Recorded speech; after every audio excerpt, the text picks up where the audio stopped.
Deux points d'écart seulement entre le Gazélec Ajaccio 13e et Nantes 11e.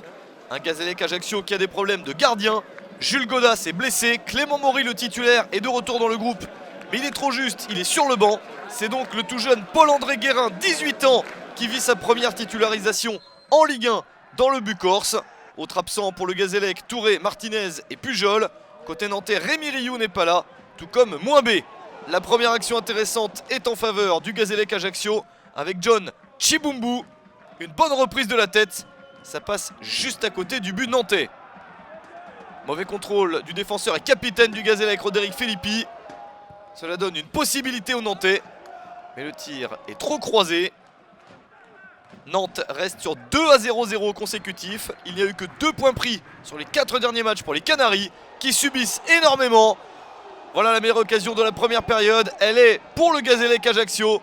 Encore une tête de Chibumbu. Cette fois-ci, c'est sur le poteau. Ça se précise pour l'attaquant congolais, mais sans réussite. Une de plus ici et toujours à ras du poteau. Le gardien paraît à chaque fois battu.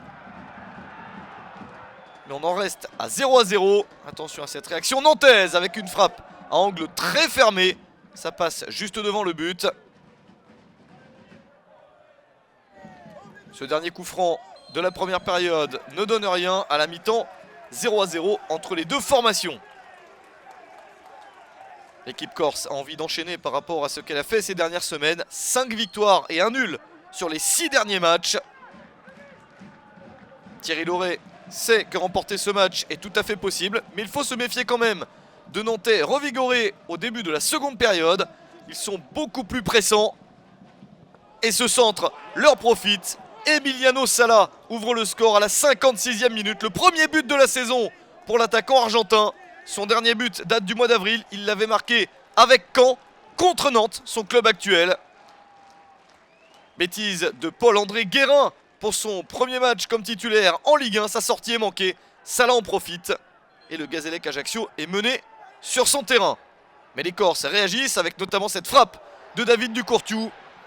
Ballon relâché par Maxime Dupé. Le gardien nantais qui ensuite jaillit pour essayer de dégager cette balle. Et il y parvient. Il n'y avait absolument pas de faute sur le joueur du Gazélec. Nouvelle possibilité avec ce centre. La reprise au premier poteau pour John Chibumbu. Il a eu beaucoup d'occasions dans ce match. 7 tirs à lui tout seul. Il méritait bien son but. 84e minute, ça fait un but partout. Le deuxième but de la saison pour le joueur de la République démocratique du Congo. Le Gazélec Ajaccio a tiré 22 fois au but à l'occasion de ce match. Ce n'est donc pas illogique de voir cette formation égalisée en fin de partie et pourquoi pas s'imposer sur cette dernière opportunité. Mais il n'y aura pas de but supplémentaire. Un but partout entre le Gazélec Ajaccio et Nantes.